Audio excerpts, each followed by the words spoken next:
Friends ನೋಡಿ, ಗರುಡ ಪುರಾಣ ಪ್ರಕಾರ ಆತ್ಮ ಮೊದಲನೇ ರಾತ್ರಿ ಬಹಳ ಕಷ್ಟಪಡುತ್ತೆ, ತುಂಬಾ ನೋವಲ್ಲಿ ಇಡೀ ರಾತ್ರಿ ಕಳೆಯುತ್ತೆ. ಪ್ರಾಣ ಹೋದ ನಂತರ ಆತ್ಮ ಬಾಡಿ ಪಕ್ಕನೆ ನಿಂತ್ಕೊಂಡಿರುತ್ತೆ. 4 ಕಡೆಯಿಂದ ಅಳುವಂತ ಶಬ್ದ ಕೇಳಿಸುತ್ತೆ. ತಂದೆ ತಾಯಿ, ಹೆಂಡತಿ, ಮಕ್ಕಳು, ಅಣ್ಣ, ತಮ್ಮ ಪ್ರತಿಯೊಬ್ಬರ ಕಣ್ಣಲ್ಲೂ ನೀರ್ ಬರ್ತಿರುತ್ತೆ. ಆತ್ಮ ಎಲ್ಲ ಕೂಡ ಸೆನ್ಸ್ ಮಾಡುತ್ತೆ, ಎಲ್ಲ ಕೂಡ ಫೀಲ್ ಮಾಡುತ್ತೆ. ಆದ್ರೂ ಕೂಡ ಏನು ಮಾಡಕ್ ಆಗಲ್ಲ.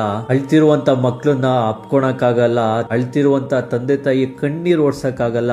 ಆತ್ಮ ಎಷ್ಟು ದುಃಖ, ಎಷ್ಟು ಕಷ್ಟ ಪಡುತ್ತೆ ಅಂತ ಅಂದ್ರೆ ಊಹೆ ಕೂಡ ಮಾಡಕ್ಕಾಗಲ್ಲ. ಆ ರಾತ್ರಿ ತುಂಬಾ ನಿಧಾನ ಕಳೆಯುತ್ತೆ. ಆಗ ಆತ್ಮ ಅನ್ಕೊಳುತ್ತೆ, ನನ್ನ ಬಳಿ ಒಂದು ಸ್ವಲ್ಪ ಸಮಯ ಇದ್ದಿದ್ರೆ ನಾನು ನನ್ನ ಮಕ್ಕಳ ಹತ್ರ ಮಾತಾಡ್ಬೋದಿತ್ತು, ಅಪ್ಕೊಂಬೋದಿತ್ತು, ತಂದೆ ತಾಯಿ ಹತ್ರ ಕೂಡ ಮಾತಾಡ್ಬೋದಿತ್ತು. ಸೊ ಫ್ರೆಂಡ್ಸ್, ಅದಕ್ಕೆ ಹೇಳೋದು, ಸಮಯ ಇರುವಾಗೆ ಪ್ರತಿಯೊಬ್ಬರ ಹತ್ರನೂ ಮಾತಾಡೋಣ, ಖುಷಿಯಾಗಿರೋಣ, ಪ್ರೀತಿನ ಹಂಚ್ಕೊಳ್ಳೋಣ. ಯಾರು ಗೊತ್ತು ಯಾರ ಸಮಯ ಯಾವಾಗ ಮುಗಿಯುತ್ತೆ ಅಂತ. ಈ ವಿಡಿಯೋ ನೀವು ತುಂಬಾ ಇಷ್ಟಪಡುವಂತ ವ್ಯಕ್ತಿಗಳ ಬಳಿ